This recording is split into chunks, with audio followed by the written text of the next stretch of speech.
Une ville pleine de lumière, Léna arriva devant une grande place remplie de lanternes volantes, de musiciens bizarres et de créatures joyeuses. Des étals colorés vendaient toutes sortes de choses. Bienvenue au marché des souhaits, tout est possible, à un petit prix. Mademoiselle, un souhait, ça vous tente? Demandez n'importe quoi. J'aimerais pouvoir voler. Magnifique. Le prix? Un souvenir d'enfance. Un souvenir? C'est un joli souvenir. Je ne veux pas l'oublier. Léna finit par accepter et pouf, 2 ailes d'argent poussèrent dans son dos. Elle s'envola, le monde en bas ressemblait à un dessin. Pourquoi ai-je l'impression d'avoir perdu quelque chose d'important? Le cœur un peu vide.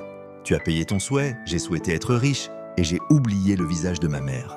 Je veux rendre mon souhait et récupérer mon souvenir, dit-il avec un sourire glissant. Toutes les lanternes s'éteignirent. C'était Briam. Quand on fait un choix avec le cœur, les ailes disparurent, qu'elle se revit petite. Certains désirs peuvent nous faire oublier ce qui compte vraiment. Choisir avec le cœur, c'est garder ce qui nous rend vraiment riches. Dans les profondeurs de l'océan, où les coraux scintillent comme des étoiles, vivait un requin nommé Hugo. Était pas un requin ordinaire. Il était grand, curieux et avait un cœur aussi vaste que l'océan lui-même. Un jour, alors qu'il explorait une épave mystérieuse, il se retrouva piégé dans un filet de pêche. La panique s'empara de lui et il se débattait désespérément. Un tigre, nommé Tigris, qui se promenait sur la plage, entendit les appels à l'aide d'Hugo Tigris avec son courage inébranlable, plongea dans l'eau et nagea jusqu'à l'endroit où Hugo était piégé. Avec ses puissantes pattes, il réussit à couper le filet et à libérer son nouvel ami. Hugo, reconnaissant, remercia Tigris de tout son cœur. « Je ne sais pas comment te remercier, » dit Hugo, ému. « Tu m'as sauvé la vie ?» Tigris, avec un sourire malicieux, répondit « Pourquoi ne me donnerais-tu pas une partie de toi en retour ?» Hugo, intrigué, lui demanda ce qu'il voulait dire. Tigris expliqua qu'il avait toujours admiré les rayures des tigres et qu'il aimerait que leur amitié soit symbolisée d'une manière spéciale. Hugo réfléchit un instant, puis proposa une idée. « Que dirais-tu de me donner tes rayures? Je pourrais devenir le requin-tigre, un symbole de notre amitié. » Tigris se primait touché par la proposition, accepta avec joie. Ils se mirent alors à jouer dans les vagues et avec un éclat de magie océanique, les rayures de Tigris commencèrent à apparaître sur le corde. Désormais, Hugo était connu sous le nom de Hugo le requin-tigre. Il nageait avec fierté, ses nouvelles rayures scintillant au soleil. Ensemble, ils vécurent de nombreuses aventures, explorant des îles mystérieuses, rencontrant d'autres créatures marines et partageant des histoires au clair de lune. Leur amitié devint légendaire et tous ceux qui les voyaient savaient que peu importe les défis, Hugo le requin-tigre et Tigris le tigre seraient toujours là l'un pour l'autre, unis par un lien indéfectible. Une nuit, au cœur d'une forêt enchantée, il y avait un petit renard nommé Foxy. Foxy était un renard curieux et joyeux. Il aimait explorer les recoins de la forêt, à la recherche de nouvelles aventures.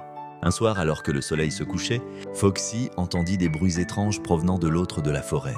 Il décida de suivre les bruits pour voir d'où ils venaient. Il traversa buissons épineux et ruisseaux tumultueux, sans jamais perdre courage. Au bout d'un, il arriva à un clair de lune magnifique. Au centre du clair, il y avait un grand cercle de champignons géants. Autour du cercle, des lutins et des fées dansaient et chantaient.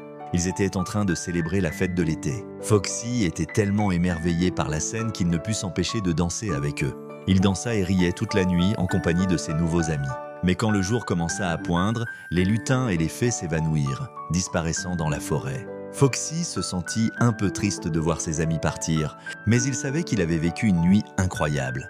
Il rentra chez lui, tout excité pour raconter son aventure à ses parents.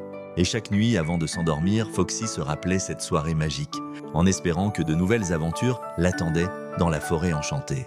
Dans un petit village niché au cœur d'une forêt enchantée, vivait une jeune fille nommée Kiriki. Elle avait des cheveux bouclés comme des nuages d'été et des yeux pétillants de curiosité. Kiriki était connue pour son esprit intrépide et sa gentillesse envers tous les habitants du village. Mais une ombre planait sur leur paisible existence. La sorcière Caloupiler, qui vivait dans une tour sombre au sommet d'une colline. Caloupiler était une sorcière redoutée, avec des pouvoirs magiques puissants.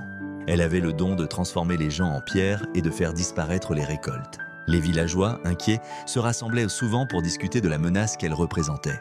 Mais Kiriki, au lieu d'avoir peur, décida qu'il était temps d'agir. Un jour, alors qu'elle se promenait près de la rivière, Kiriki rencontra sa grand-mère Cal, une femme sage aux cheveux argentés. Grand-mère Cal avait vécu de nombreuses aventures dans sa jeunesse et connaissait les secrets de la magie.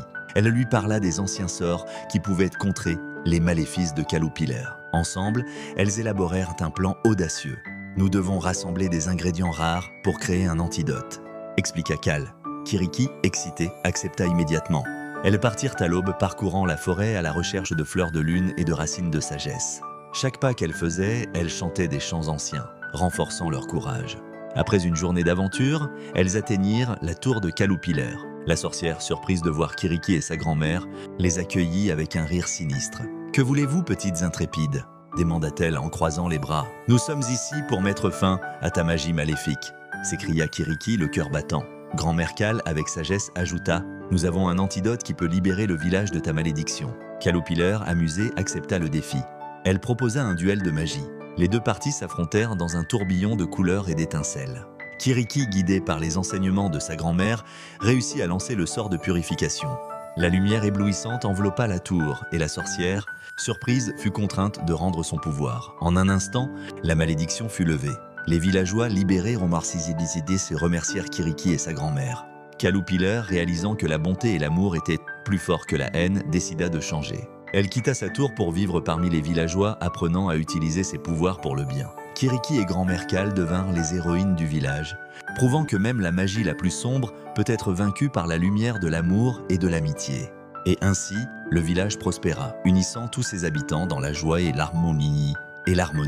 Une nuit, au cœur d'une forêt enchantée, il y avait un petit renard nommé Foxy. Foxy était un renard curieux et joyeux. Il aimait explorer les recoins de la forêt, à la recherche de nouvelles aventures.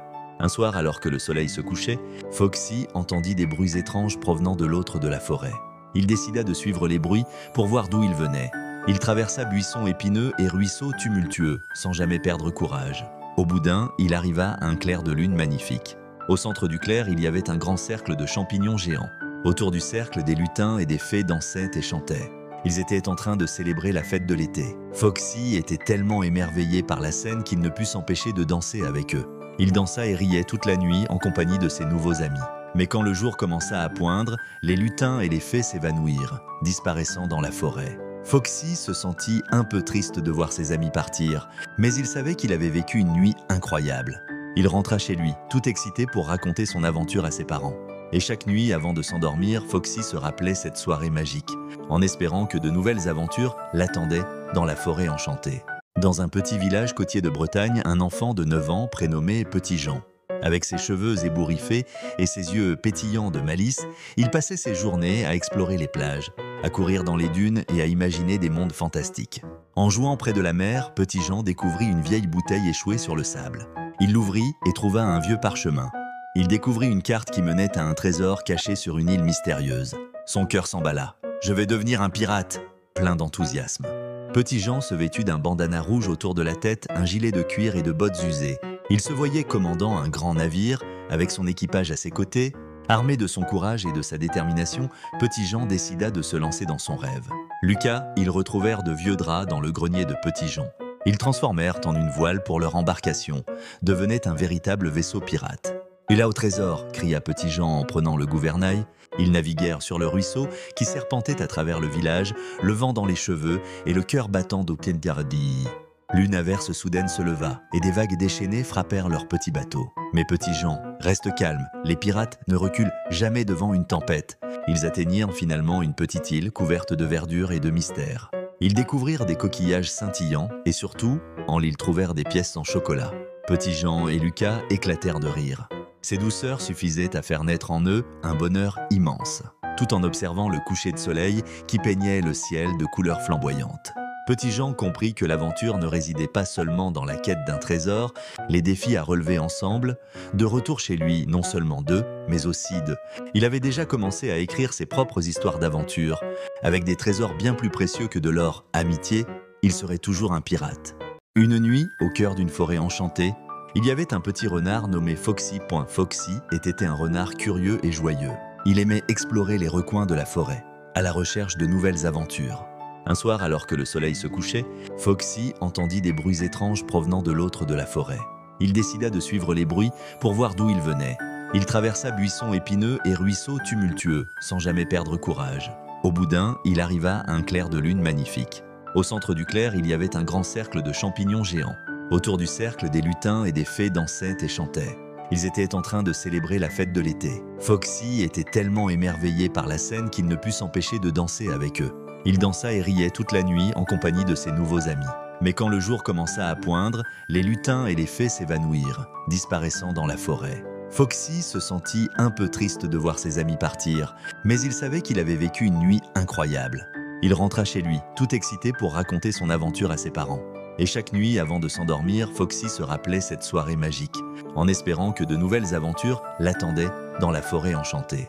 Dans un petit village côtier de Bretagne, un enfant de 9 ans prénommé Petit Jean. Avec ses cheveux ébouriffés et ses yeux pétillants de malice, il passait ses journées à explorer les plages, à courir dans les dunes et à imaginer des mondes fantastiques. En jouant près de la mer, Petit Jean découvrit une vieille bouteille échouée sur le sable. Il l'ouvrit et trouva un vieux parchemin. Il découvrit une carte qui menait à un trésor caché sur une île mystérieuse. Son cœur s'emballa. « Je vais devenir un pirate !» Plein d'enthousiasme. Petit Jean se vêtut d'un bandana rouge autour de la tête, un gilet de cuir et de bottes usées. Il se voyait commandant un grand navire, avec son équipage à ses côtés. Armé de son courage et de sa détermination, Petit Jean décida de se lancer dans son rêve. Lucas, ils retrouvèrent de vieux draps dans le grenier de Petit Jean. Ils transformèrent en une voile pour leur embarcation, devenait un véritable vaisseau pirate. « Et là au trésor !» cria Petit Jean en prenant le gouvernail. Ils naviguèrent sur le ruisseau qui serpentait à travers le village, le vent dans les cheveux et le cœur battant d'Optengardi. L'une averse soudaine se leva et des vagues déchaînées frappèrent leur petit bateau. Mais Petit Jean, reste calme, les pirates ne reculent jamais devant une tempête. Ils atteignirent finalement une petite île couverte de verdure et de mystère. Ils découvrirent des coquillages scintillants et surtout, en l'île trouvèrent des pièces en chocolat. Petit Jean et Lucas éclatèrent de rire. Ces douceurs suffisaient à faire naître en eux un bonheur immense, tout en observant le coucher de soleil qui peignait le ciel de couleurs flamboyantes. Petit Jean comprit que l'aventure ne résidait pas seulement dans la quête d'un trésor, les défis à relever ensemble, de retour chez lui non seulement d'eux, mais aussi d'eux. Il avait déjà commencé à écrire ses propres histoires d'aventure. Avec des trésors bien plus précieux que de l'or amitié, il serait toujours un pirate.